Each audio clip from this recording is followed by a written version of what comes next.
A proximidade do acampamento obrigou-me a suspender aquela esclarecedora narrativa. No entanto, na minha mente ainda se acumulavam muitas interrogações. Como fora a revelação de Jesus a João sobre a identidade do traidor? Como era possível que os outros apóstolos não o tivessem ouvido? Não havia dúvidas de que assim era, já que nenhum estava a par dos atos Judas Iscariotes.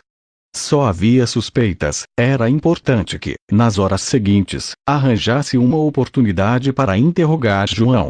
Naquele momento, pouco me preocupava não conhecer os longos ensinamentos do mestre durante a ceia. Eliseu me informara que a transmissão e a gravação tinham decorrido sem problemas. No meu regresso ao módulo na manhã de domingo, ia ter a possibilidade de escutá-las na sua totalidade. E devo repetir que a transcrição das palavras dos evangelistas é apenas um pobre reflexo do que se falou naquela noite da chamada Quinta-feira Santa. Quando uma pessoa conhece esses sentimentos e mensagens na sua totalidade, fica sabendo que as igrejas com a passagem dos séculos, quase reduziram o imenso caudal espiritual daquela reunião com Jesus a uma fórmula matemática. O interessante conteúdo das pregações e ensinamentos de Jesus de Nazaré durante a última ceia aparecerão num volume seguinte, em que são narradas as vivências do major norte-americano durante a sua segunda grande viagem, ao ano 30. Pelas 11 da noite, quando entrávamos no jardim, André respondeu a uma última pergunta que, embora para ele não apresentasse interesse, era, para mim, de extrema importância.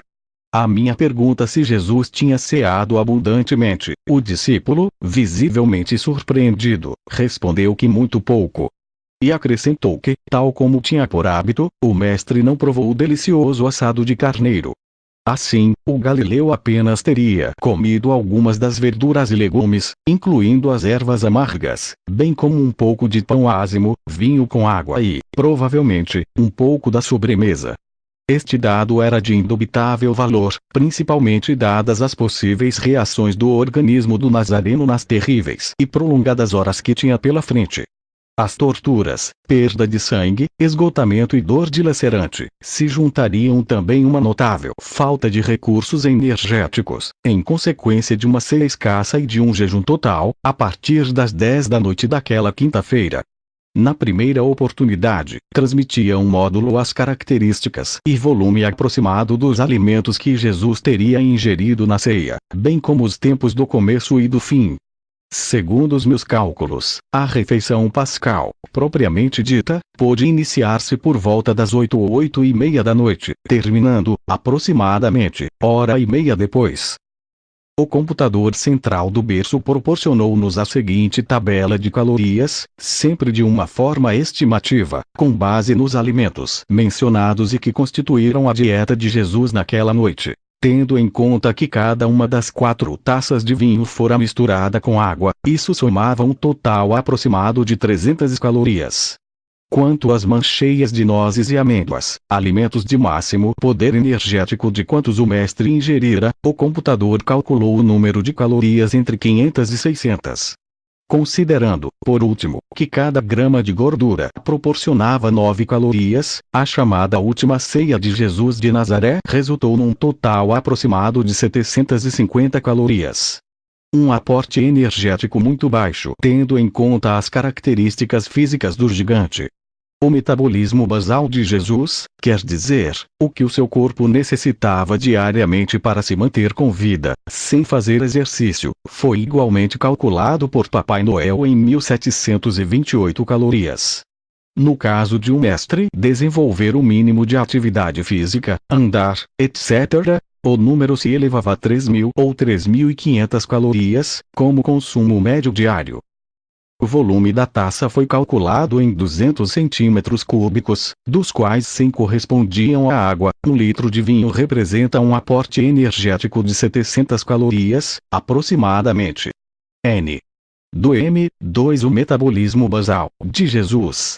40x 1,8 metros quadrados de superfície total x 24 horas igual 1728 calorias. Quando me refiro a calorias, entenda-se quilocalorias. do M. As mulheres e os 40 ou 50 discípulos que aguardavam no acampamento receberam o mestre e os apóstolos com grande alegria. Porém, aquele entusiasmo não tardaria em decair. A causa, uma vez mais, foi Judas. Ao certificarem-se de que Judas Iscariotes também estivera presente em Getsemane, alguns dos homens do Nazareno começaram a suspeitar de que a alusão do mestre durante a ceia sobre uma iminente traição tinha muito a ver com o desaparecido administrador. David Zebedeu, ao escutar o que se dizia, esqueceu momentaneamente os seus mensageiros, aproximando-se dos grupos. Porém, a sua atitude continuou a ser prudente. Escutou uns e outros sem revelar o que sabia. Simão, o zelota, mais nervoso que os outros, encabeçou um grupo e, aproximando-se de André, começou a fazer-lhe perguntas. O responsável pelo grupo, que na realidade carecia de informação, limitou-se a responder: "Não sei onde está Judas, mas temo que nos tenha abandonado." O desalento espalhou-se rapidamente. E Pedro, o zelota, Tomás e Tiago, entre outros, reuniram-se na tenda, com a intenção de examinarem a situação e adotarem as medidas de segurança que julgassem oportunas. Nisto, o jovem João Marcos apareceu no recinto. Cobria-se com um lençol branco e, ao ver-me, correu ao meu encontro, rogando-me que não o denunciasse. Quando lhe perguntei por que motivo, confessou-me que fugira de casa. Ao ouvir como Jesus e os 11 abandonavam a mansão, levantou-se da cama, cobrindo-se a toda pressa com o que primeiro encontrou, o lençol de linho. E assim chegara ao acampamento. A fidelidade daquele rapaz pelo Galileu encheu-me de admiração. É muito possível que o mestre notasse imediatamente o ambiente tenso que reinava entre os discípulos, porque os chamou, dizendo-lhes: "Amigos e irmãos, não me resta muito tempo para estar entre vós. Desejaria que nos isolássemos com o fim de pedir a nosso Pai Celestial a força necessária nesta hora e seguir assim a obra que, em seu nome, devemos realizar." Os discípulos e os gregos acompanharam-no então em costa acima até uma plataforma rochosa, em pleno cume do Monte das Oliveiras. Uma vez ali, pediu que nos ajoelhássemos à sua volta. Eu continuei de pé, ao mesmo tempo que filmava aquela cena impressionante. O gigante, banhado pelo luar, levantou os olhos para as estrelas e com voz poderosa exclamou: "Pai, chegou a minha hora. Glorifica o teu filho para que o filho possa glorificar-te. Sei que me deste plena autoridade sobre todas as criaturas do meu reino e darei a vida eterna a todos aqueles que, pela fé, sejam filhos de Deus. A vida eterna está em que as minhas criaturas te reconheçam como o único e verdadeiro Deus e Pai de todos. Que acreditem naquele que enviaste ao mundo. Pai, exaltei-te nesta terra e cumpri a ordem que me deste. Quase terminei a minha efusão nos filhos da nossa própria criação. Só me resta sacrificar a minha vida carnal. Agora, Pai, glorifica-me com a glória que tinha antes de este mundo existir e recebe-me uma vez mais à tua direita." Jesus fez uma breve pausa, enquanto os seus cabelos começavam a agitar-se por uma brisa sempre mais forte. "Tenho-te revelado ante os homens que escolheste no mundo e me deste", prosseguiu. "São teus, como toda a vida entre as tuas mãos. Vivi com eles, ensinando-lhes as normas da vida e eles acreditaram. Estes homens sabem que tudo o que tenho vem de ti, que a encarnação da minha vida está destinada a dar a conhecer meu Pai no mundo. Revelei-lhes a verdade que me deste, eles, meus amigos e meus embaixadores, quiseram sinceramente receber a tua palavra. Disse-lhes que sou teu descendente, que me enviaste a esta terra e que me dispondo a voltar para ti, Pai, rogo por todos estes homens escolhidos. Rogo por eles, não como o faria por todas as pessoas, mas como homens que escolhi para me representarem depois de ter voltado para ti. Estes homens são meus. Não posso permanecer mais tempo neste mundo. Vou voltar à obra de que me encarregaste. É preciso deixar estes companheiros depois de mim, para que nos representem e representem o nosso reino entre os homens. Pai, preserva a sua fidelidade enquanto me preparo para abandonar esta vida carnal. Ajuda-os a estar unidos em espírito como tu e eu estamos. São meus amigos. Durante a minha estada entre eles podia velar e guiá-los, mas agora vou partir. Pai, permanece junto deles até que possamos enviar um novo instrutor que os console e reconforte.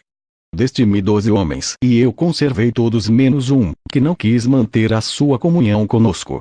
Estes homens são débeis e fracos, mas sei que posso contar com eles. Submeti-os a provas e sei que me querem. Embora tenham de padecer muito por minha culpa, desejo que estejam convictos. O mundo pôde odiá-los como me odiou. Mas não peço que os retires do mundo, somente que os livres do mal que existe neste mundo. Santificai-os na verdade. A tua palavra é a verdade. Tal como me enviaste ao mundo, assim eu os vou enviar pelo mundo. Por eles vivi entre os homens e consagrei a minha vida ao teu serviço, com o fim de os inspirar para que purifiquem na verdade e no amor que lhes mostrei. Bem sei, meu Pai, que não preciso de te rogar que olhes por eles depois da minha partida. E também sei que os amas tanto quanto eu. Faço isto para que compreendam melhor que o Pai ama os mortais tal como o Filho. Desejo demonstrar fervorosamente aos meus irmãos terrestres a glória que gozava a teu lado antes da criação deste mundo que se conhece tão pouco. Ó Pai justo, porém, eu te conheço e te dei a conhecer a estes crentes, que divulgarão o teu nome a outras gerações.